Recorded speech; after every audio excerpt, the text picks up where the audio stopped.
Hey, good evening, everybody. We're glad to have everybody here in the filling station. If you haven't been in a while, we're glad to see you. If you are a guest, in a moment we'll have a chance to all stand up and meet one another. And when we do that, we call it the 4-minute party. We're not going to embarrass anybody, but we are going to have some of our students up here with gift cards, and all you have to do is walk up here, meet them, get a gift card, fill out a visitor form, and that'll be great. We're glad to have everybody here. Are you having a good week? Everybody having a good week? On a scale of 1 to 10. 10 meaning I want to live this week every week of my life, and 1 being I don't want to think about it. Show us what we got. Okay, all right. We'll work on that. Okay, what? 8? Oh, 9. Okay, I could say okay. I see some 9s and some 8s. All right, that's all right. We see some lower than that. Okay, we have to work on that. Ryder's got a 6. We got to improve that. Hey, do us a favor. If you've got a cell phone, if you could silence that for us, that would be awesome. Just so that's not going to be a distraction, that would be great. And then if you've got one of the drinks in a cup, let's make sure that you're holding on to it. Make sure you're holding on to it, or throw it away during the 4-minute party. Otherwise, we'll have a spill. We don't want that. Okay. How's your week been, Blake? It's been pretty good. What's the highlight of the week? Is there a highlight? It's only been Monday, Tuesday, Wednesday, and it's rained for most of it. But Sunday night was good. Sunday night was the highlight. Okay, all right, very good, very good. What's the next thing that you're looking forward to? Spring break. Oh yeah, that's right. Y'all are heading out. Yeah. Sure. How many of you are heading out of town for spring break? Sunday night. Heading out of town. You guys want to come to the beach? All right. Yes, I'm gonna be here in town. So. If anybody's bored and needs to go on a walk or wants to go to lunch, if you're stuck in town, let's plan a lunch, and we'll all a bunch of us will go to lunch. But those of you that are traveling, hope that you have a fabulous time. All right, I think the next thing is we're going to. We just got seated, but we want to make sure that we're welcoming everybody. Hey, there's plenty of folks that haven't been in a while. There's folks that maybe you don't recognize. Do me a favor. When we stand up in just a minute for the 4-minute party, if you're one of our greeters, by the way, come on up. If you're one of our greeters, come on up so you can be here ready to go. If this is your first time, if it's your first time here when we all stand up, just come get a gift card from them. We're glad you're here. But hey, use the next 4 minutes to find somebody in front of you, beside you, around you that you do not know. We call this the 4-minute party. Let's make everybody around you feel welcome. Adults, same goes for you. Let's all stand up and have a 4-minute party. Let's go.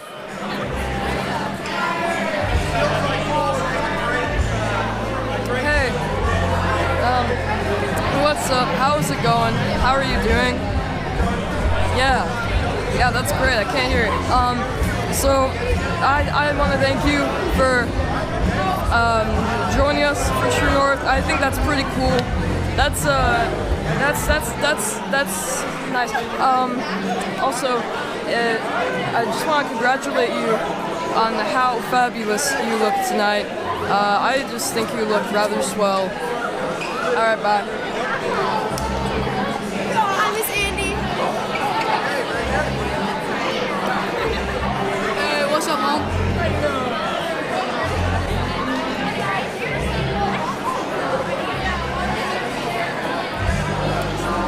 Hello, everybody that is watching at home, including Larry and Rhonda and my mom and dad. Oh, and Leah. And Garrison, and I don't know who else is watching at home. Maybe John and Pam. We're glad to have you at True North. Tonight we're going to continue our series, Heard, and we're going to talk about dreams a little bit. So we're going to have a fun time tonight. We're going to hear some cool stories. Worship's going to be great. We got some fun surprises in store, including, spoiler alert, they don't know this yet, a movie madness bracket of favorite Disney movies. So you won't be able to vote here, but you can play along at home. So everybody have a great night. Mom and Dad love you. Good to see y'all. All right. I got a chance to say hello to some folks, including some guests, and the room is continuing to fill up. That's nice. Good crowd. I don't know, is Bill going to count, or Robert, are you counting tonight, or is Bill counting? You are? You got it? Okay. Very good. Hey, let's do this. We have some people that are about to be a year older, or they just got to be a year older. It's time for, everybody, let's say it, our birthdays in the borough. If you've got a birthday from March the 19th to the 25th, Tanner. come on up. There you are, Tanner. There you are, sir. Happy birthday. When is your birthday? Happy birthday. Tomorrow. All right, when's your birthday? On Sunday. All right, very good. We have two birthdays, Tanner and Hannah Grace. All right, we've got their Abraham Lincoln sticker. Hey, I saw Eva Bailey, Alex's sister, on Sunday. This was a cool picture. I asked her if I could take this picture. So some of you know Eva. This is her Bible, and I'll zoom in on it. On her Bible, she has every Band-Aid from 2016. I think one may have fallen off, but she said her entire time in the youth group, she has all of the Band-Aids, and we used to have other kinds of Band-Aids. There's a Green Lantern. It's kind of surprising the Green Lantern ones held up the best. Yeah, and then there's bacon. She got bacon back in the day. You've seen that so movie. there they are. Pretty awesome. So I don't know where you guys are going to put the Abraham Lincoln sticker, but hopefully you'll find a spot for it. And we're going to give you a chance to win some Sour Patch Kids. I couldn't remember the last word. All right, here's what's going to happen. Let's bring up Zeb. Come on up, Zeb.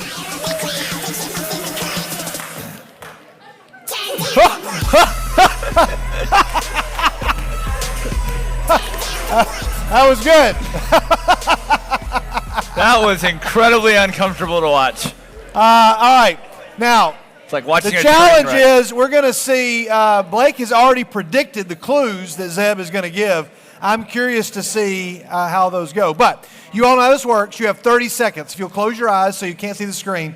Zeb, you have 30 seconds. You're going to try to get this word or phrase across to these two compatriots of yours. All right, guys, you can look up. You have 30 seconds to try to guess these. Those 30 seconds, they start right now. Hey, he got it. What'd you say? Spring break. He got it on the very first guess. I was right. 1 second, yes. I just think of what's going on. I know, yeah, that's right. That's right. All right, very good. Oh. Well, congrats. Hey, wait, Tanner, we haven't sung happy birthday yet. Yeah, we guys. Hannah knows to wait. I was right though on the clue. Well, you can still have those. Hannah knows to wait. You took her Sour Patch Kids. Yeah. If what was your next clue gonna be? Oh, very good. He got it. I did. He nailed it. I did. He said you would jump and then Just do spring like break, that. and I said Very that you would good. jump, and then Okay, boom. so we're going to sing you happy do. birthday to these two. The way we do it in the NBYG is with three simple words, and those words are, "You're still cool," and it goes like this. Well, you're 1 year older than you used to be, and You're still cool. Sing it out. You still got it. It's plain to see. Come on. You're still cool. Yet your birthday today. That's why we're here to say, come on, that you're still cool. Everybody say happy birthday. Hey, speaking of birthdays, Blake, we've got a presentation to make, so what do we got there? Yeah, it's super cool thing that North Boulevard does, that if you're baptized, they'll get a Bible for you, and they're behind. So if you've gotten baptized and haven't had a Bible, we're like 6 months too. They got backlogged. Like if you got baptized at Impact, you just got your Bible like 2 weeks ago. So it's really cool, but this isn't necessarily why you get baptized, but this just kind of helps further your story, your study and your story after. So L. Thompson, you have your Bible to come receive. We can meet her halfway. You can meet her halfway. Or I may meet her all the Yeah, way. let's give a big hand for Elle, who's got her Bible. There we go. Yeah.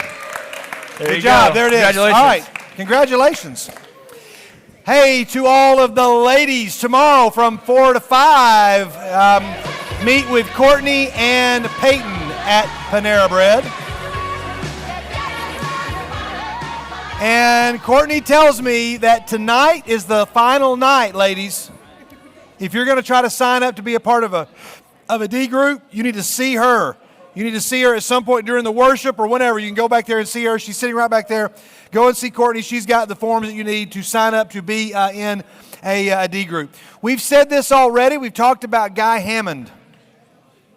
Guy Hammond is going to be at North Boulevard on April the 2nd. We're going to have a combined class.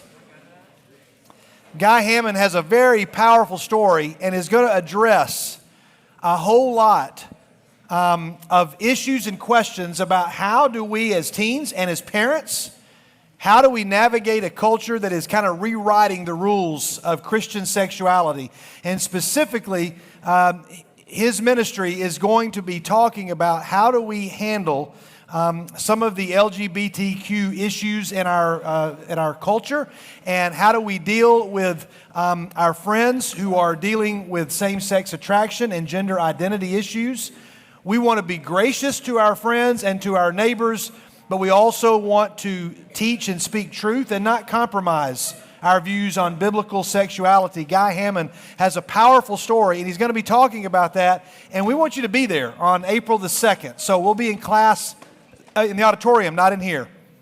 Then, everybody, Sunday morning sermon class, and then Sunday night at 6:30, there's going to be a School of Christian Thought event, and we'd love to have you come back to that as well.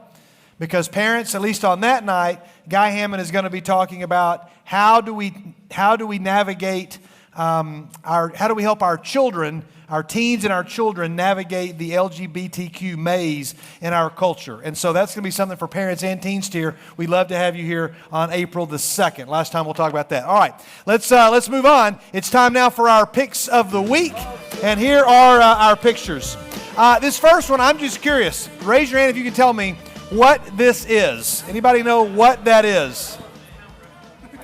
Yeah, very good. I just saw this picture and I was like, that looks very familiar. Most of you recognize, you got it right. That's just Mount Rushmore before it was Mount Rushmore, and it's a pretty fascinating story.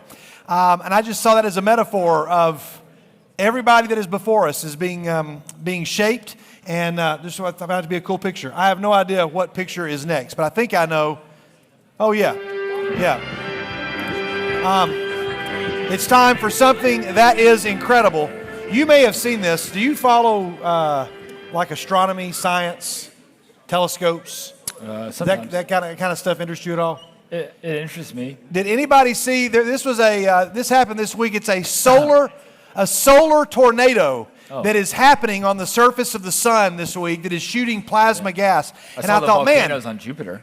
Yeah. Do you know how tall this tornado is? It's 14 Earths tall. It is 100,000 miles tall, and it is 3,000 miles or 3,500 miles in diameter, and it is shooting chunks of gas that are the size of the moon. Wow, I'm amazed. And so some guy had a very nice camera attached to his telescope, got this incredible picture of the surface of the sun, and and there is that 100,000 miles tall. 14 Earths tall. I find that to be incredible. Well, going from the incredible to the adorable, it's time for baby Drew Berard. Drew, are you here tonight? Yeah, I saw Drew. Oh, there you are. Sorry, I missed you. Here's this week's picture. This is adorable. That's nice. He looks like one of the rescue rangers. Is that what they're called? Chip and Dale? Okay. All right, we'll move on, everybody. This will give us a big boost. It's already time for. It's Wild Times with Cooper Grubbs. How's it going? It's going good. How's it going with you? Pretty good. I like this jacket. Thank you. Is that a NASCAR hat? Is that also a Goodwill jacket? No, this is from my grandpa. Oh, okay. It's got some cool in it. You find like old money in it or something? I found these Sour Patch Kids in the pocket. From how long ago? Probably like 15 minutes. Oh. Okay. So this one time, I was driving home from golf practice, and I was waiting to turn left, and so because there was a car coming, I can't turn in front of that car. Good. So I'm just sitting there, right, and then the car passes, so I start turning. I got my windows down and like music going. It was a good day. Going or blaring? It was going. And I start turning left, and then I get T-boned, like, you know what I'm saying? And then, like, my car just kind of scoots over to the side of the road, and he does like a 360 around me into somebody's yard, and then I was like freaking out on the interstate. So I get out, music's still going. I was playing Wake Me Up by Avicii. And I'm sure that did. But my door didn't open, so I had to crawl over and get out the other side. And I was like, where's my phone? So I can call my father and tell him I had just been in a pretty gnarly car wreck. It's just in the middle of the road. Like, it fell out my window because my windows were down, and my phone's just in the middle of the road. And yeah, that's the story of when I was in a car wreck. Wild times. All right. We're glad you're okay. That sounds like utter madness. Utter madness. Hey, speaking of madness, everybody, we're right in the middle of March Madness. We're very curious. How many of you have a bracket in the NBYG? Who's got an NBYG bracket? Raise your hand. All right.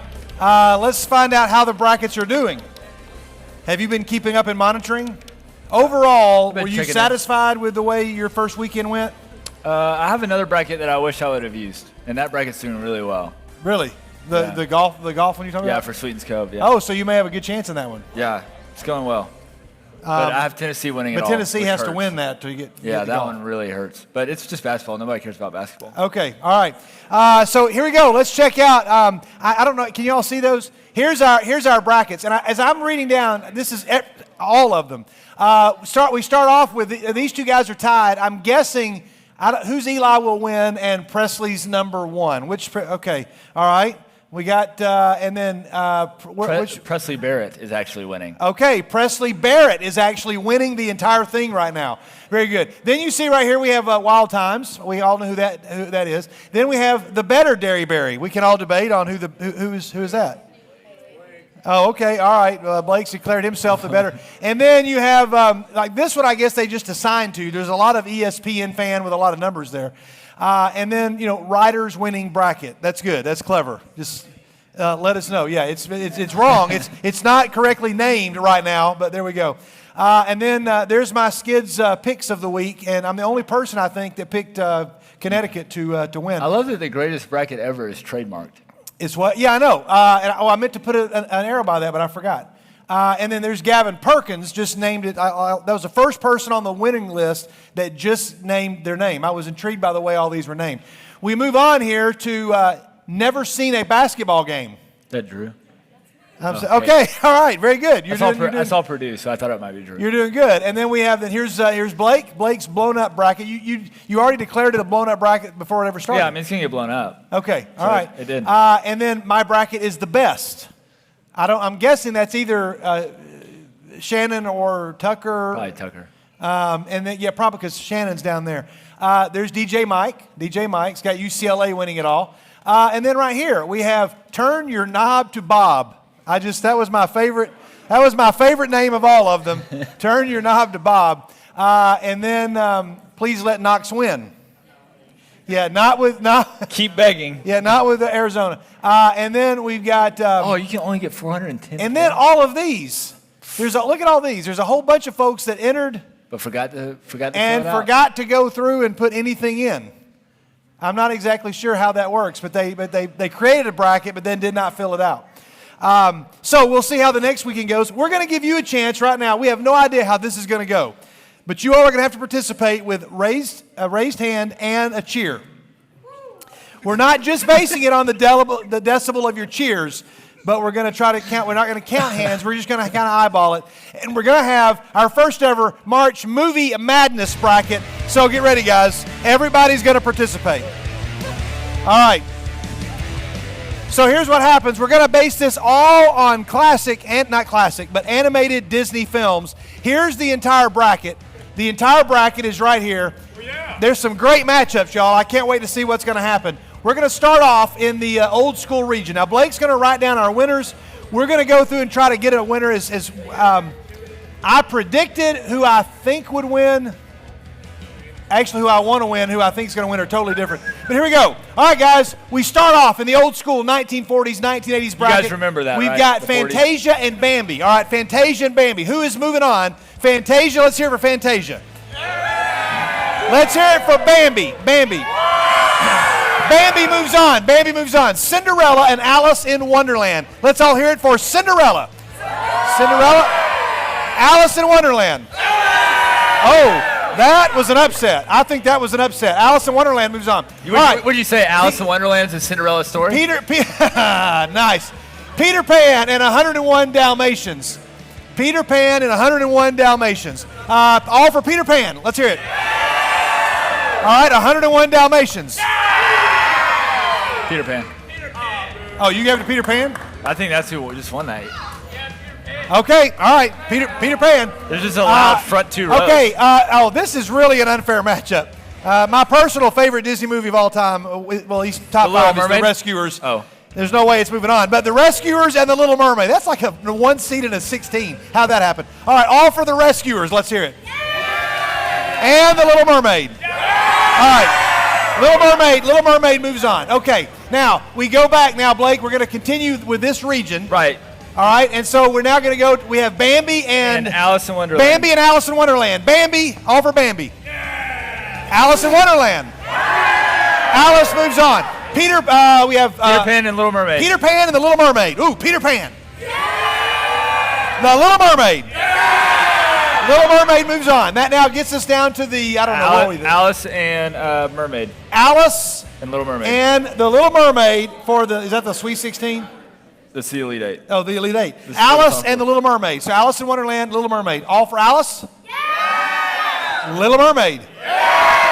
Little Mermaid is going to move on in advance. Okay, and that puts us there. That's good. So All right. Little Mermaid's in the final 4. Okay, very good. Little Mermaid made it. Now we're going to go to the next bracket, y'all. Millennial Classics, the 1990s. I know this first one is so tough. This first one is so tough. Beauty and the Beast meets Aladdin in the first round. Who seeded this?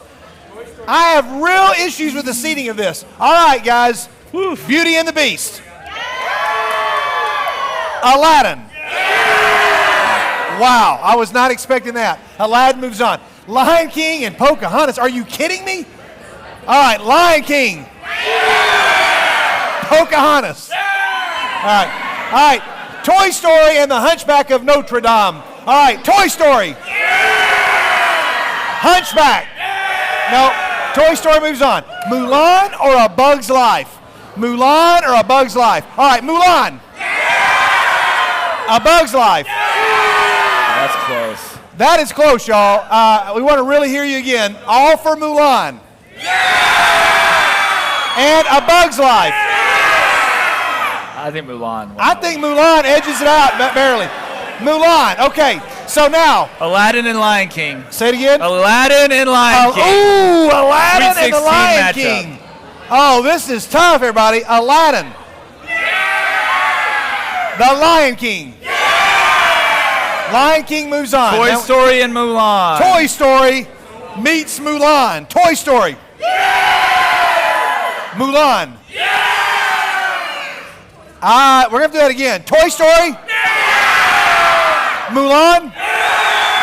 Toy Story. Toy Story, barely. Toy Story. All right. Toy Story and Lion King. So now, y'all, Toy Story and the Lion King. Toy Story and the Lion King. All for Toy Story. The Lion King. Lion King moves on. Okay. All right. Here we go, guys. We're now in the Toon 2K region. Monsters, Inc. or Lilo and Stitch. All for Monsters, Inc. Lilo and Stitch. I think Monsters, Inc. is going to get that one. Finding Nemo meets The Incredibles. Finding Nemo. The Incredibles. All right. Cars meets Ratatouille. Cars. Ratatouille. Ratatouille takes out Cars. Wall-E, Princess and the Frog. I'm realizing I should have hidden these and revealed them one at a time. Wall-E. Princess and the Frog. That's too close for me to call. We're going to do it again. Everybody listen carefully. Cheer for your favorite. Wall-E. Princess and the Frog. Princess and the Frog advances. All right, who do we got? Monsters, Inc. versus The Incredibles. Monsters, Inc. meets The Incredibles. Monsters, Inc. The Incredibles. What say you? Incredibles. Incredibles won that one. All right, Incredibles moves on. Ratatouille versus Princess and the Frog. Ratatouille, Princess and Frog. Ratatouille. Princess and the Frog. Ratatouille. I think Ratatouille gets that.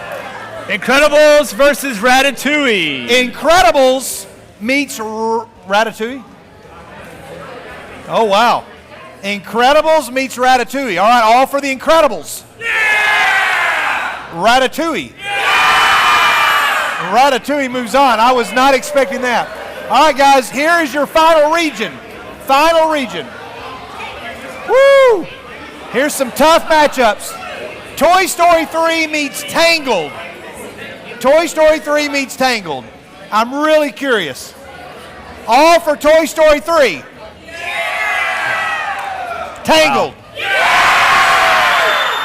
Tangled takes out Toy Story 3. What an upset. Wow. Brave and Wreck-It Ralph. All for Brave. Wreck-It Ralph. Wreck-It Ralph goes. All right, Frankenweenie and Planes. Two movies I've never seen and barely heard of. All for Frankenweenie. Planes. Planes moves on. All right, Frozen and Monsters University. Frozen. Monsters University. Monsters moves on? Yeah. Oh, man. I really needed Frozen to go out. Okay, Blake, who we got? Tangled versus Wreck-It Ralph. Tangled meets Wreck-It Ralph. All for Tangled. Wreck-It Ralph. Tangled moves on. All right. Planes versus Monsters University. Planes, Monsters University. Planes, Monsters University. Sorry. Monsters University. You guys were really trying. All right, who we got? Tangled versus Monsters University. Tangled versus Monsters University. Ooh. Tangled.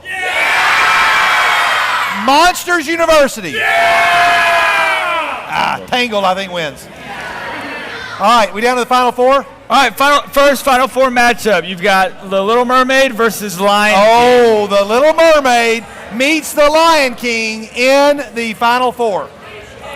To go to the championship, all for Little Mermaid. And The Lion King. Oh, wow. Okay, good. Let's say, Ratatouille versus Tangled. okay. Ratatouille. Tangled. Okay. Tangled carried by Lark Canarum. I think Tangled, you think you disagree? Yeah. Oh, you want I to? would have said maybe do it again. All right, let's do it again. Because Who we got? it's Ratatouille versus Tangled. Okay, Ratatouille, one more time. Ratatouille. Tangled. It was louder that time. It was. It was louder that time. Yeah, okay. All right, it looks like Tangled's moving on. All right, so your matchup for the championship. The championship game is who? Lion King versus Tangled. For the final. For the championship. Is this seriously a contest? I don't know. It depends on when you were born. You went and saw Lion King in theater 75 times, and some of them probably saw Tangled Well, 75 times. yeah. All right, let's go. Lion King meets Tangled for the championship. Hey, let's just hold up. How is like Tarzan not on this? It's a good question. Well, Kung Fu Panda is not a Disney movie, first of all. DreamWorks. So we're now debating on who did not make the cut? Yeah, like Tarzan didn't make it. Soul didn't make it. Moana, that's a good one. Hey, Peach Dragon didn't make it. The Jungle Book Brother didn't make Bear didn't make it. That's How a does good Jungle one. Book not make it on this list? Jungle Book. All right. Wow. All right, here we go. Lion King meets Tangled. We're just going to go in the order they appear on this paper, which is Lion King and Tangled. All right, everybody, here's your chance. All for the Lion King. And all for Tangled. I think Tangled takes it down. There we go. That's amazing. All right, I did not see that coming. I had Lion King as my winner going all the way through. March Movie Madness. Oh, I'm having flashbacks to our cereal competition. Yeah, we should It have went faster though. Should have had Mr. T come in. It went faster. Yeah, David Rubio than having David Rubio Was call not it. involved, so. All right. Whew. Okay. Well, there's that. Here's what we're going to do. We're going to, oh, that's fancy. We're going to shift gears a little bit. I want to show you something that I saw. It's from an old Reddit feed. I'm hardly ever, if ever, on Reddit unless I see it linked from somewhere else. But it was a Reddit feed, and here's a question. And I want you to give some thought to it. Everybody's got a funny answer. I'm sure you come up with a funny answer, but I want you to think about this as we get ready to transition into worship. Here was the Reddit feed question. You meet your 13-year-old self, but you can only tell them 3 words.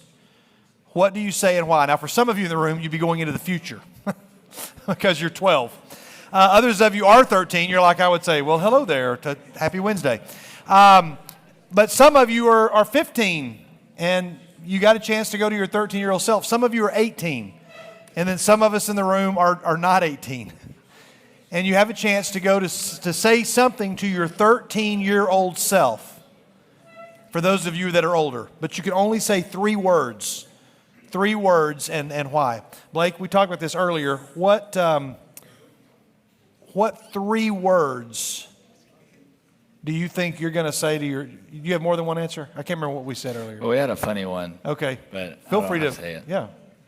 Well, I don't know how it works. So I guess I'd change it. Okay. Dogs 21, 22.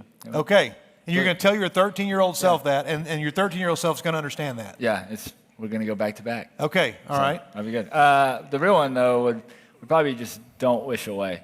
There's been a lot of time since, I mean, it's 13 years, which feels like a long time ago. So this is half of my life that I'm telling not to wish away. Yeah, you're not complaining. You complaining about how old you are? No, I'm just saying, like, that's just now hitting me. Like, this is like half of my, at this point, this would have been half of my life. Yeah, so that's right. Don't wish away this half in the moments and a lot of things in our life, especially Lizzie and I, over the last year. It's been like, man, there are moments that I wish we could have right now. Yeah, don't wish away. It'd be good to have. Imagine you show up from the future. Somebody shows up and finds you and says, "Hey, I'm." Even if you're 13, let's imagine your 26-year-old self or your 56-year-old self comes to find you. I'm really curious to know what some of you have before I show you some of these that were given, at least some of the top answers voted by Redditors as what were some of the top ones.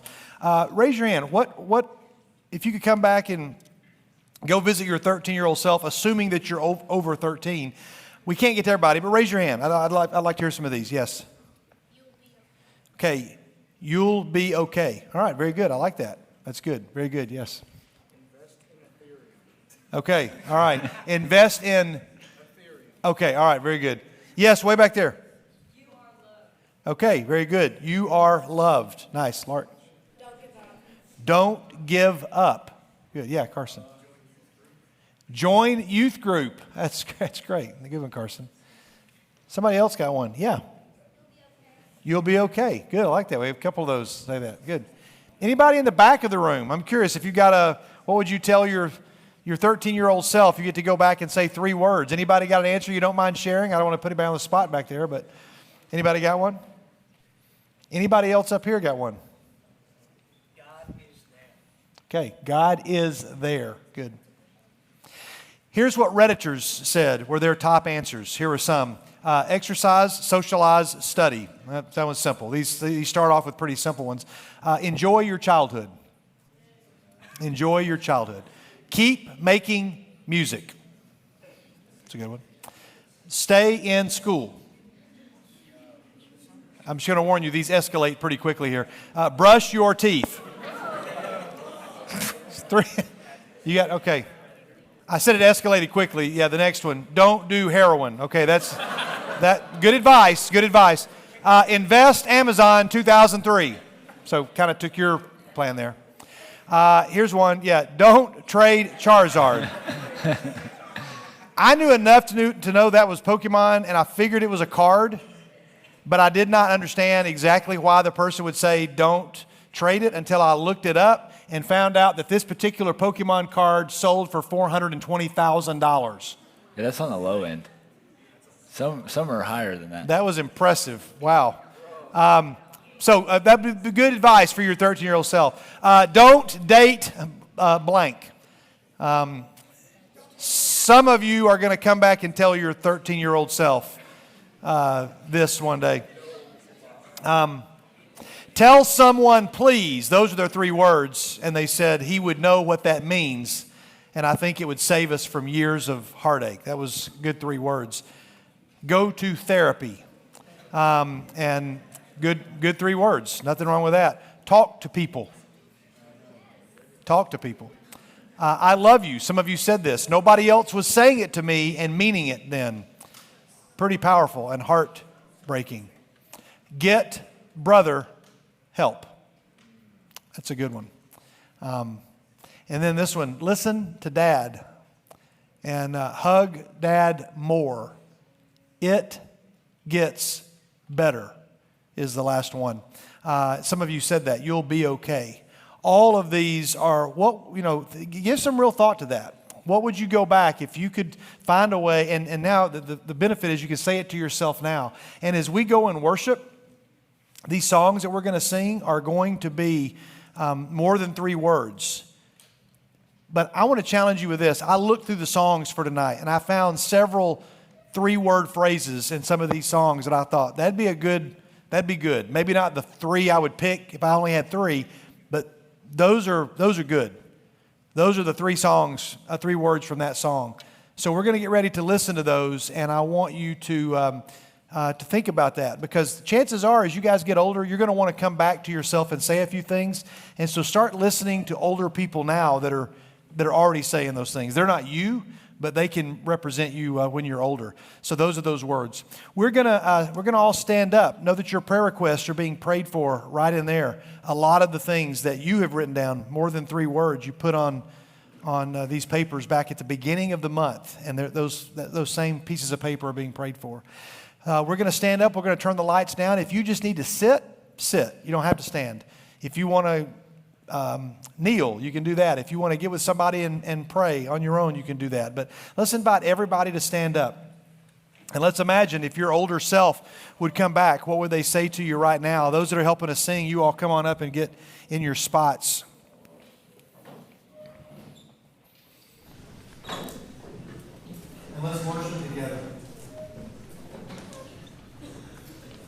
My guess is there are some in the room, probably more than some, maybe a lot, who are in the midst of a storm right now. And boy, those 3 words, some of you need to hear these 3 words. When Jesus comes to the front of the boat in the middle of the storm, and he says 3 words, peace, be still. And the storm immediately went quiet. And the disciples said, who is this man that even the winds and waves obey him? So maybe you don't feel like you can sing tonight, but you can certainly just sit and listen to other people sing these words. Here's a good 3 words. In each song, try to find the 3 words that you might say to yourself. Let's worship together.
Create in me a clean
Number 99.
You sound great tonight. We're going to jump in. We got a guest tonight that I look forward to, one, getting a chance to introduce you to, somebody that a few of you know, but most of you don't know, and somebody that I am wanting to give a 2-decade thank you to, and I'm excited that they were able to join us tonight. But we're going to continue with this series. I know it's taken us some time. There's a lot of ground to cover. A lot of you have sent some emails and some texts with some great questions, some thoughtful feedback. We're going to continue to address this idea of heard. How do we hear the voice of God? How do we know that God is speaking? And some of the ways that God speaks to us. And again, I want to continue to mention that the number one way that God is going to speak to us is going to be in these several hundred pages. If you say, I need a word from God, this is the place that you're going to find them. I talked to somebody this week who said every night for the past couple of weeks, they've been getting a journal out and trying to do our reveal or remind and reveal exercise. If you're just now joining us, you'll have to get caught up with somebody else.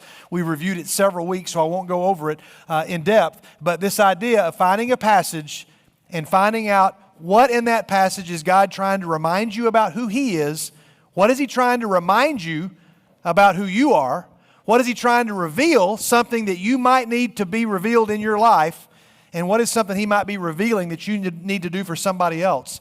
That's the number one way God is going to speak to you if you do that. A little bit more about that in just a minute. But we've talked about the ways that He speaks through His Word, through creation, through other people. We talked about circumstances. And so now I want to kind of tie some of these together before we move on to the one that I've been trying to get to for some time now, and we definitely will get to it tonight. But I know some of you, whether at school or on your own or in a D group or in a sermon or at a retreat, have probably heard a little bit about the practice of what we call Lectio Divina or Lectio Divina, pronounced both ways depending on who taught it to you or where your source is. But this idea of Lectio Divina, which simply means divine reading. I'm just curious. I wouldn't expect a lot of hands to go up, but I expect some. How many of you have any familiarity at all with that phrase at all? You've heard the phrase before. Is there anybody up front that has heard that phrase? Well, if not, then we talked about it at True North. It's been years ago. And it's a very simple practice. It's been practiced by believers for a long time, this idea of divine reading. So listen carefully, whether you're a 7th grader or a 12th grader. If you're taking notes, you can jot these down. A very simple way, because I get asked this question a whole lot. Somebody says, I just don't know where to start when I read my Bible. I don't know where to start. I'm new to the Bible, or I'm trying to figure this all out. Where do I begin? What do I do? This is a big book. There's a lot of, do I start at the beginning? Do I start in the middle? I always tell people I would suggest you start with a gospel. If you're brand new, start with the Gospel of John. You can do Matthew, Mark, Luke, or John, but I say start with the Gospel of John and just read it all the way through. But here's what I want you to write down. For those of you that are really serious about this, I don't want to bore the rest of you, but we're going to go through this quickly. The idea of divine reading. You're going to take a passage of Scripture.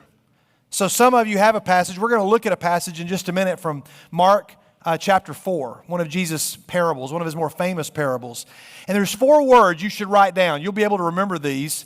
But first of all, you're just going to read the passage. You guys remember the chapters we did last year? We kind of asked you to do this without calling it Lectio Divina, but this idea that we want you just to read it, just read the text. Just find a passage. The passage we're going to look at in a minute is going to be just a few verses. Just read it. Just sit down and read it. And then meditate on it. You say, I don't know what that word means. I can't. Most of you all, most of us, I don't say you all. This is definitely not a you all. This is a we all. Most of us can't sit silently for any length of time. Solo time on retreats is about the only time some of you get where you force yourself just to sit with a passage and to just meditate on it. So you read it once, and then you just kind of sit and you go back through and you look for those words, those 3 words or 1 word or 2 words. You're saying, what is the 1 word that jumps off the page at me from this passage? If you're with me so far, because this is a step-by-step deal. If you're with me so far, say I'm with you. If you're not, that's fine. And if you don't want to listen, that's fine. But don't distract the person next to you, because the series is about hearing God. And if God's speaking through other people or through His Word or through Scripture or through a song, don't distract somebody. You read a passage and then you meditate on it. What's the word that jumps out at you? And then you're gonna pray. You're gonna pray through that text. I went to a workshop years ago where the text was the parable of the shepherd who goes and leaves the 99 sheep to go and find the one that was lost. You're familiar with the passage. And it was a workshop that was going to last for 6 hours. It was a pre-conference to a bigger conference I was attending, okay? So they said, we got 6 hours, and this is going to be our text, and we're going to spend 6 hours with this text. And I thought, I would rather, I'd rather just run and jump in the river than try to do this for 6 hours. And they said, we're going to be quiet. If you need to take a nap, take a nap. But we want you just to read this passage, and we just read it. For a whole hour, they just sat in silence, and we read this passage. And I thought, after about 5 to 7 minutes, I was ready to go mad. But then I started to settle in, and I just read that passage, and I read it slowly, and I read every word. And I took every word, not just the ands and the thes, but I took every word and just put that word and just put it in front of me and just looked at that word. And I thought, okay, this feels kind of weird, but what is that word? And then things started, it's like, man, it was really cool what began to happen. And then I began to pray through that whole parable. I just went and prayed through it. Now, I bet you there's 2 people in here, maybe 2 people over here, maybe 2 people, maybe 20, but there's at least 2 in this room that would take this challenge and say, okay, tonight, tomorrow, or spring break when I'm at the beach or when I'm in the mountains or when I'm with my family or I'm alone in my room, I'll do this. I'll give you 10 minutes and I'll try this out. And if you're not blessed by it, then you let me know. Because either I've taught it wrong or you've done it wrong. Then just pray through that text. Then you're going to contemplate. And you're just going to ask the question, God, what are you asking me to obey? If you're writing notes, you're going to write that question down. God, not what does this mean, but God, what are you asking me to obey in here? All right, 4 steps. Now, I was given a book that I've been very thankful to have received. It came from Charlie and Lila Beth's mom, Mary, gave me this book called The Listening Life. And I've read enough of it now. I got 2 chapters left, and I could recommend it to you. It's called The Listening Life by Adam McHugh. He wrote another book called Introverts in the Church. Some of you might, that's not me, but that may be some of you in the room, and you might be blessed by that book. But The Listening Life, and the subtitle is Embracing Attentiveness in a World of Distraction. And I'd highly recommend this book. It's been a good book. And Adam McHugh talks a little bit about taking these 4 steps of Lectio Divina, and he said, let's just do this to them. Let's kind of fade those out. You can still see them, but let's convert them to listening words. Now, I realize some of you are like, oh my goodness, I can barely stay awake through this. It's going to get, we're going to go somewhere, so hang with me because there's a payoff on this. But he says, let's call the first one, instead of reading, let's just call it listen. So you're going to read the text, but you're going to maybe read it out loud and just listen to it. Or better yet, like Brent talked about last week, get an app where you can just play it, because there's some really cool things when you just listen to the text being read. You think, isn't it the same thing as reading it? No, listening is a very different practice than reading something. So he says, let's just listen to the text. And then instead of meditate, you're going to ask. You're going to ask, God, why is this passage in front of me right now? God, why are you giving me this particular passage right now today? Just ask that question. Then you're gonna answer. Instead of you can't really see there. You can't tell what we do with this. Okay. Instead of praying, you're just going to, you're going to answer. So the word was up there, pray. And then you're going to continue to just say, God, I'm going to give a response back to you. God, this is what I need from this. This is what I'm hearing from this passage. And then you're just going to go and be. And say, God, what is it you want me to obey? All right, 4 steps. If you got it, say got it. All right, got to go quick because I want to make sure that's just kind of an assignment for somebody whoever wants to go deeper with this. You take this and try this, and you're going to be blessed by it. Now we're going to look at a passage that everybody in the room knows. And here's what I need. I just need 4 people. I need 2 from this side and 2 from this side. And give me a volunteer. Just give me a volunteer that can stand up. Okay, Manny, would you stand up? And let's get somebody else stand up. Okay, Tripp, stand up. We got 2 stand up over here. And we got Eli stand up and Haley stand up. Okay, we got 4 people standing up. Now, they volunteered. You all know them. I know them. But there's 4 people. Jesus is going to tell a story.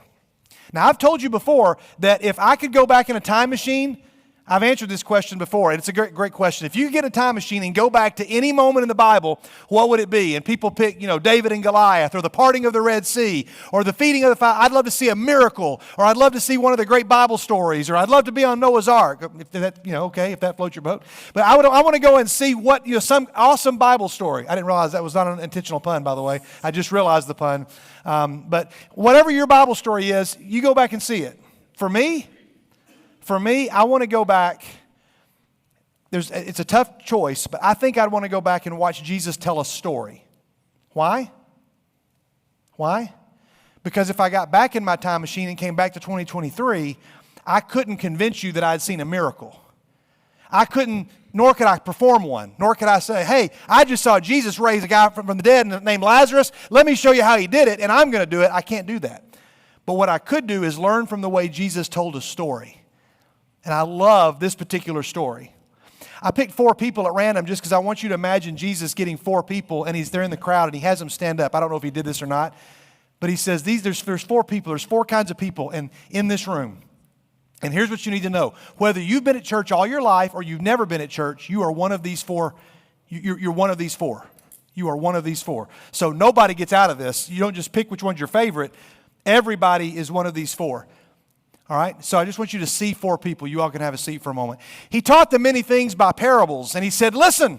I love that word because he's already saying, I'm going to give you a word. I want you to listen. A farmer went out to sow his seed, and as he was scattering the seed, some fell along the path, and the birds came and ate it all up. And so you get this picture of some seed on the path, the birds coming down, taking it away. And then Jesus continues. Some fell on rocky places where it did not have much soil, and it sprang up quickly because the soil was shallow. But when the sun came up, the plants were scorched and they withered because they had no root. And imagine him going around to the 4 people that he had standing up, and he's talking about those people. And then he says, and other seed fell among thorns, which grew up and choked the plants so that they did not bear grain. You got a picture there. And still other seed fell on good soil. It came up and it grew and it produced a crop, some multiplying 30, 60, 100 times. Then Jesus said, whoever has what? To let him. He's talking a whole lot about listening. And then you have this picture. So when he was alone, the 12 and the others around him asked him about the parables, and he told them, the secret of the kingdom of God has been given to you. So the 4 people that just stood up, stand up again. So now the disciples come and they say, hey, we don't understand this. Mandy and Tripp come over, and Eli and Haley say, we don't understand this story. And Jesus says, don't you understand? How then are you going to understand any parable? He says the farmer, he's sowing the seed, and the seed is the word, the things that we're talking about at True North, the things you talk about on Sunday morning or in your D group. And as soon as you hear it, and I'm not picking on each of you for a reason, I'm just picking on you in order here. He says, and some are like Mandy here. As soon as she hears it, Satan comes in and he takes away the word that was sown. She leaves True North, turns on the radio, and hears something else, and it's immediately gone. And she can't hear because there's something else that is a whole lot louder. And then others like Tripp, the seed it falls on rocky places, and he hears it, and he's really excited about it. He goes to Winterfest, and he comes back, and he's like, oh man, I had the greatest time at Winterfest. But since he has no root because he doesn't have any friends, or he's not active in the youth group, or he doesn't have a D group, it only lasts for a short time. And when trouble or persecution comes because of the word, he quickly falls away. Still others are like Haley. Again, this is just hypothetical. He says, and Haley gets the seed, and the worries of this life, the deceitfulness of wealth, and the desires for other things come in and they choke the word out, making it unfruitful. I've gotten rid of every other word except those 3 things. Because he says, the reason that some of us, listen everybody, the reason that some of us can't hear God is because of these 3 things are so loud in your life. And they come in and they choke the word out. And he says, and then there's some like Eli. It falls on good soil. He hears it. He accepts it. He goes and he meditates on it. He prays through it. And it produces a crop 60, 30, 60, 100 times. And so Jesus says, which are you? And everybody in the room right now, everybody in the crowd that day had to decide, how am I listening? Am I a path listener? Am I like the rocky path listener? Am I a thorn listener, or is it good soil going on here? Everybody in the room, you guys can have a seat. Everybody's got to decide. Now, when you read this text, I'd love for some of you to take that text, go home and do this Lectio Divina, those 4 things. You just read the text. It's in Mark 4. Just read it. Then you go through and you meditate on it. What's the word that jumps out? What's the word? We don't have time to practice this here, but you do it, and it'll be a blessing. And then you just begin to pray through it. And then you say, okay, now I'm going to contemplate, God, what are you asking me to obey here? And I'm just telling you, that's the number one way God is going to speak to you. Because some of you are coming to the series or inviting friends or tuning in online because you're like, I want to hear more stories about angels and about strange things happening. And as I've told you, I've got a few stories, but they've happened either to me or to somebody else, and they happened to me once in 51 years or somebody else once in their 80 years. These things don't happen. Remember I talked about the telegram last week. I said I got a telegram from a friend of mine, and Knox immediately started laughing like, a telegram? Who gets a telegram? And the reason you laughed is because that's not a way that we normally communicate. But if I had said, hey, I got a text from a friend, you'd have waited to hear what the text said. Or if I said, I got a letter from a friend, if I had said a postcard, you might have thought, wow, that's kind of cool. Who gets postcards?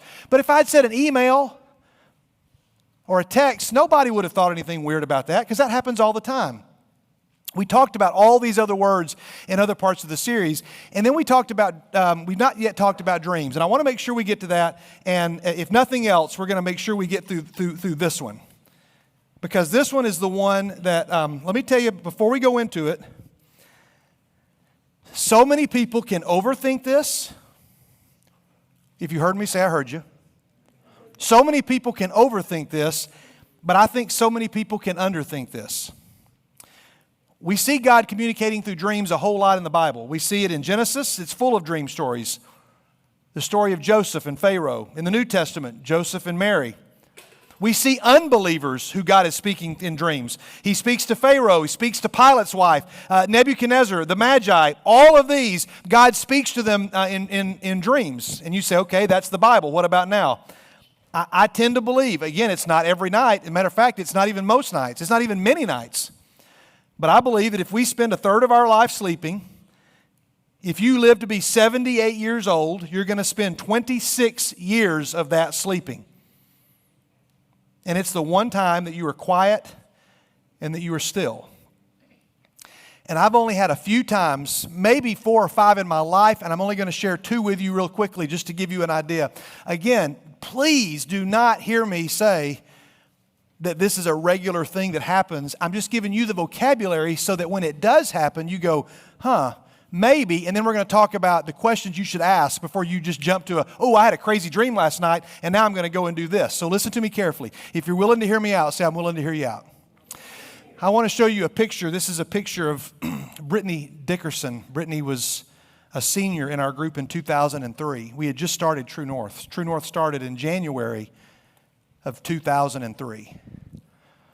We were meeting in what was the Latino hallway in the Latino auditorium. That was our only youth space for the first couple of years that we were here together, and it was big enough for us, but it was still kind of crammed, and we had we didn't have a lot of place to hang out. Nobody wanted to be at class on a Wednesday night, and we got this idea that I'll tell you about in a minute with another story. But we started True North, and we started meeting in the at the Raiders for Christ building. Talk about that in just a minute. But Brittany was a senior. Brittany, there's several pictures of Brittany that hopefully I'll be able to show here. Here's some pictures of Brittany at camp.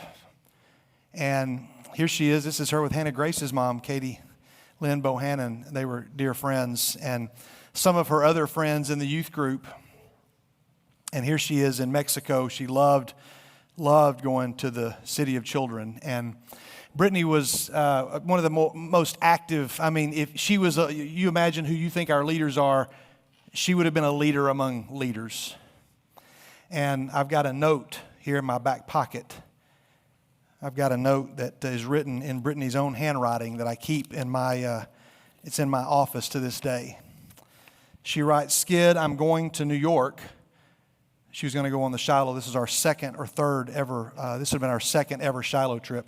I'm going to New York. I told everybody, you have to let me know in writing. I said, do not tell me. You got to put it in writing. And she writes, I'm going to New York just to let you know on paper. And then she signed it. This is her handwriting. And it's been in my office for a long time. She didn't get to go on this trip to New York. She wrote this after our missions meal sometime in January, and in March of that year, the weekend before a spring retreat, it was raining.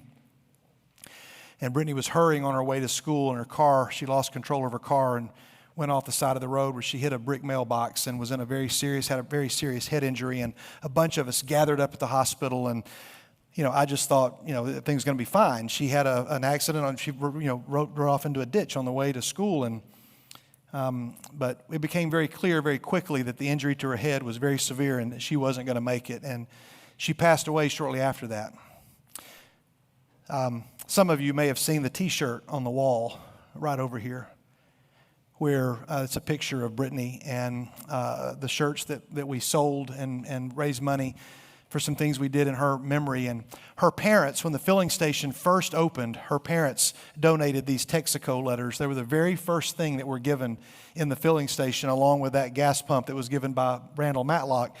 Brittany's parents brought these Texaco letters and gave them to us.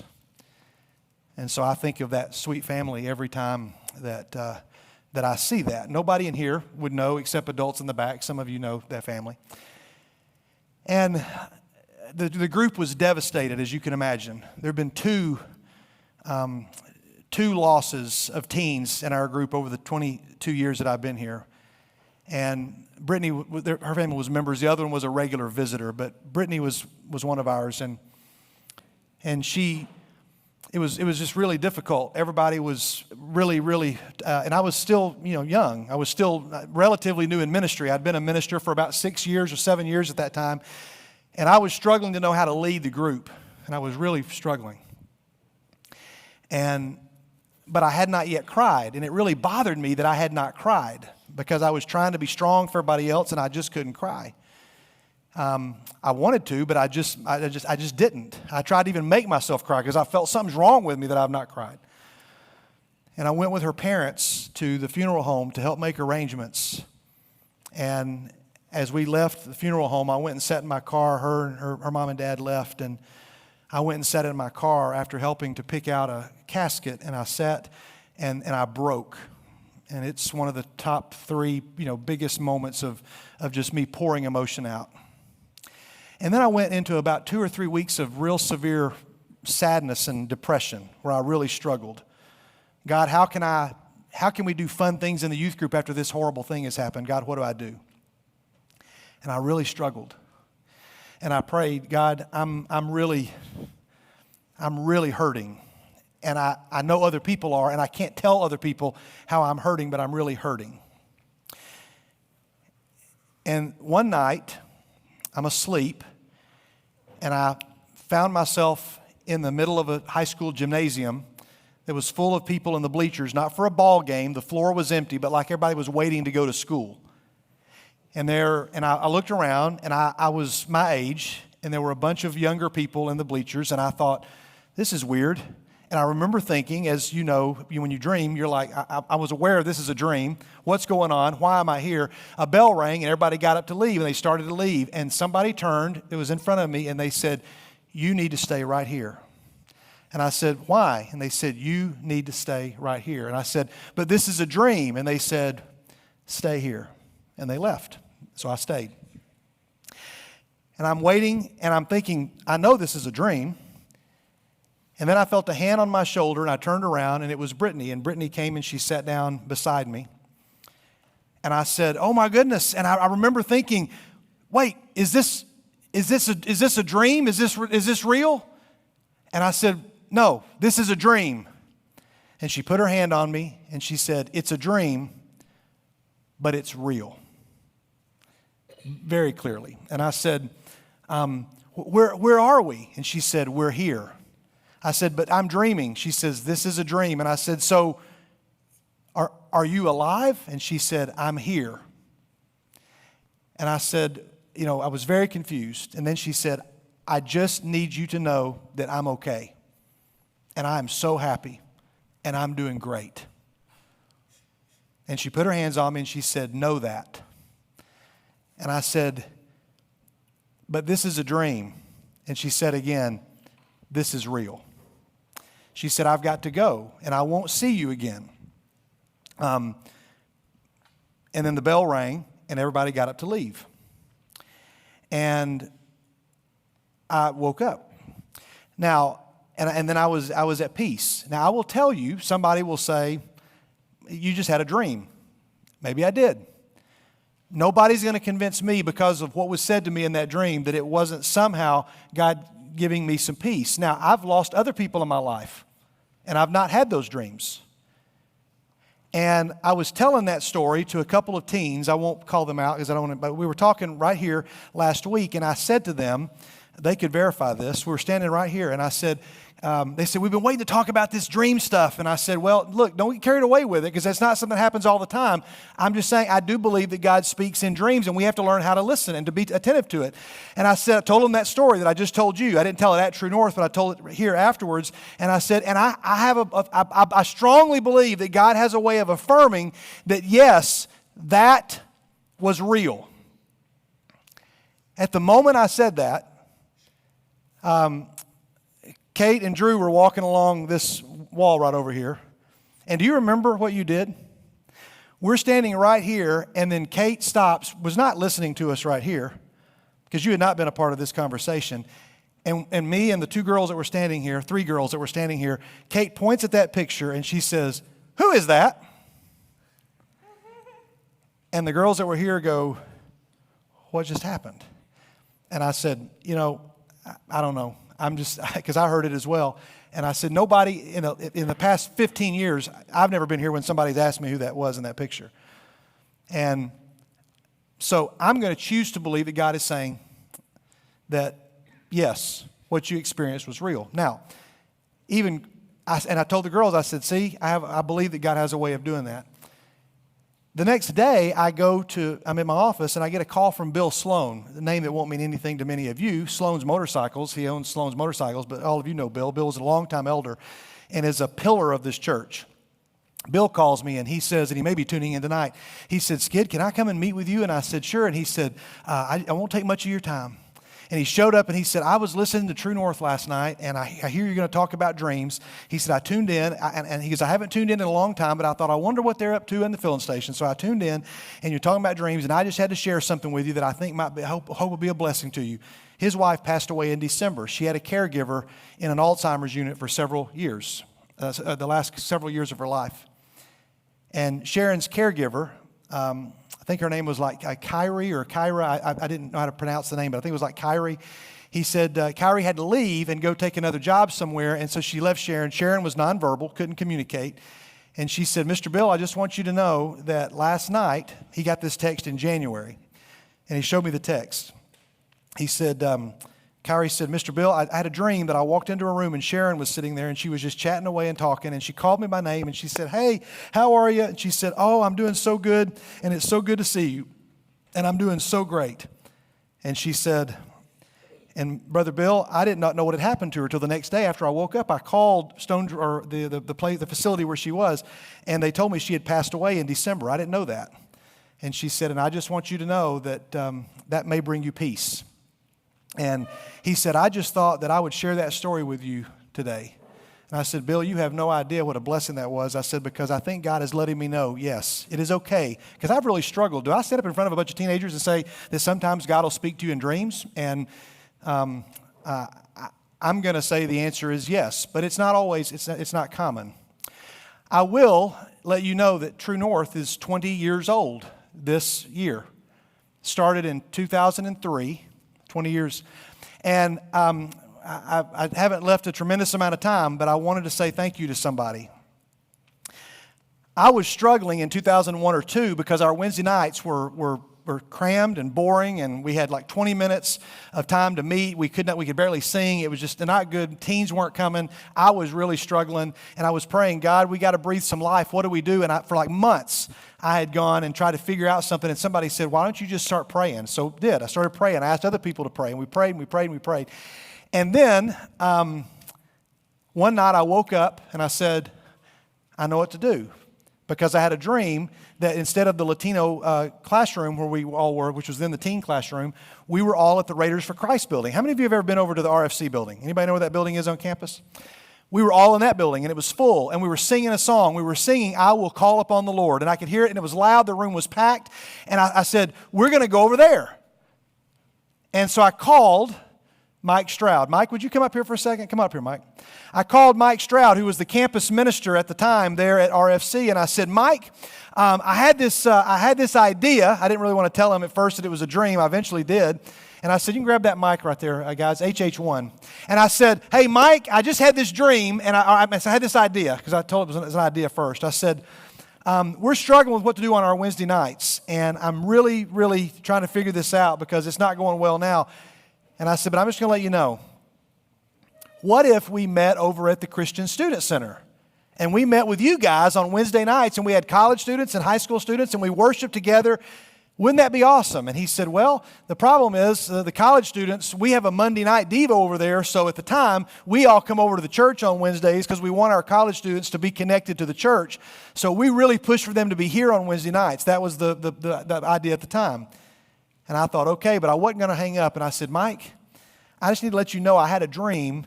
And in the dream, everybody, we were all in that building, and we were singing, I Will Call Upon the Lord. And it was really awesome. But, okay, I get it if you all can't do that. And I hung up the phone. Now, you may not remember exactly. I've told you the story several times. But do you remember what you did later on? Either it was later that day or the next day. You called me and you asked me a question. Do you remember the question that you asked me? I don't remember the exact question. I'll turn it up. There we go. I'm sorry. Don't remember the exact question. The question you asked me was, tell me about this dream. And then you said this. Your exact words were, tell me who you saw. So I started naming names. I named this teen, this guy, this girl, these girls, these two guys, this guy, this girl, this middle schooler, this high schooler. And I started, I'm like, Mike, I'm telling you, it was very vivid. And then Mike said, okay. I don't hear any college students' names in that dream. And I said, yeah, well, Mike, that makes sense because I don't know any college students. How would they work their way into my dream? Because I don't know any of them. I mean, I just saw the people that I knew. And he goes, that maybe. But he said, could it be that this is just a teen thing? And maybe the teens are there, and while we're out of the building on Wednesdays, we leave you the building, and maybe you all fill up the building. He said, I would just think about that based on what you saw in your dream. Now, we've had this conversation many times, and you say you hardly remember that conversation. Barely remember, but I do have a tie-in I'll tell you about in a minute. Yeah.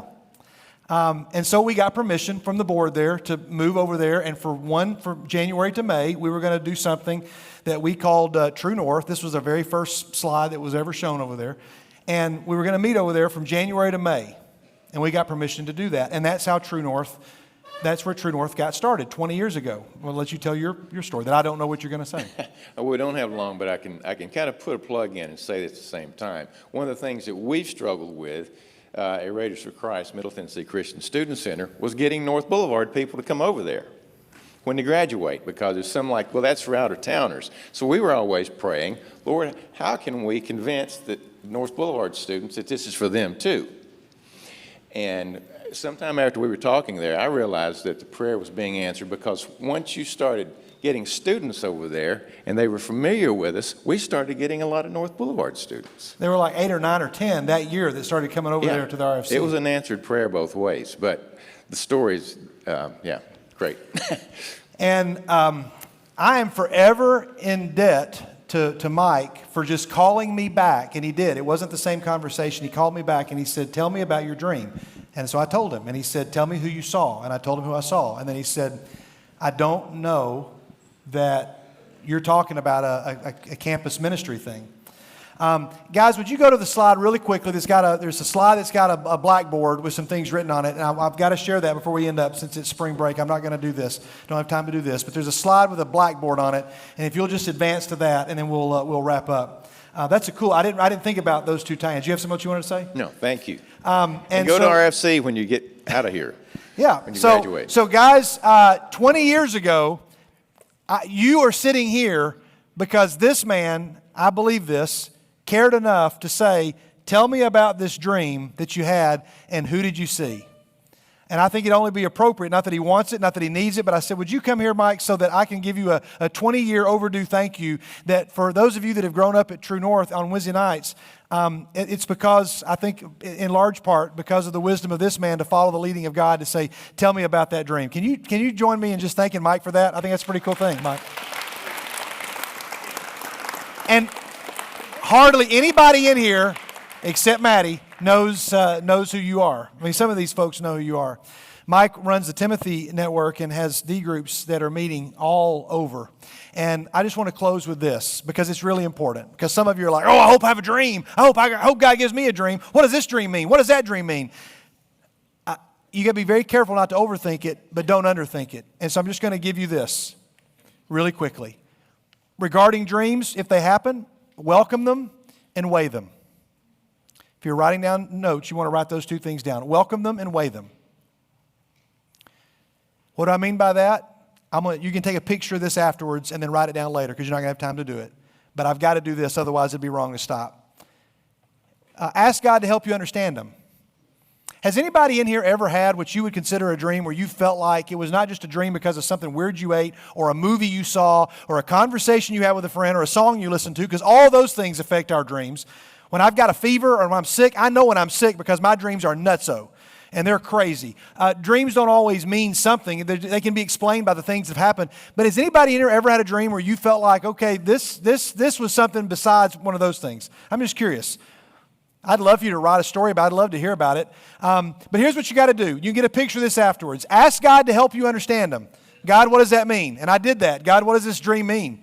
Ask others to help you discern them. I called Mike and said, Mike, help me figure out what this means. And go to somebody older, not just one of your buddies, not one of your pals, not one of your classmates, and say, I'm trying to make sense of this. And go to multiple people and say, help me to discern this. Don't ever make a decision based on a single dream. I dreamed this, I'm going to do it. I dreamed we were all there. We were all there in the RFC building, and I asked several people, what do you think this means? Don't be prideful if you have a dream. Guys, I've told you 2 stories, and that's 51 years of life. I may have had 5 that I consider dreams that I felt like God was answering a question that I had wrestled with, because in a dream, somebody came and sat down and said a few words. Don't be prideful if you have them, and don't be sad if you don't. And then there's one more. Always compare the dreams to the words of Jesus. If it contrasts or conflicts with the words of Jesus, then it's not from God. And it's got to pass through all these things. Because I know some parents may feel like, be careful talking to students about God speaking in dreams. This is a little crazy. I think that the thing with the shirt last week and Bill Sloan visiting me last week was enough for me to go, okay, I can at least feel good about saying that sometimes God is going to do that. And Bill said, I was really upset that I didn't have that dream about Miss Sharon. He said, she was my wife, Skid. Why didn't I have that dream? And this is a man in his late 80s asking me, he's still wrestling with this. And he came to me for discernment, which is never going to happen probably ever again. Bill's one of the wisest people I know, and he said, why didn't I have that dream? And he said, but a friend of mine that he went to somebody for counsel, which I took great comfort that Bill Sloan had to go and ask somebody for advice. And he said, the person told him, Bill, if you had that dream, it wouldn't feel weird. But because Kyrie had it, she's not thinking about her every day. God gave that dream to her so that she would give that dream to you, and it would be a lot more comforting to you because you would know that probably came from God. So guys, hear me loud and clear. I don't know how this works, and I'm not saying that I know how it works. I'm just saying welcome them and weigh them, because sometimes God is going to, when you get still, because your lives are so crazy, the only times you're still are when you're asleep. It may very well be that God's going to say something to you, and if He does, weigh it with the words of Scripture. We crammed in a lot, and I apologize that we tried to do that. Does that make sense to everybody? If it does, just say yes.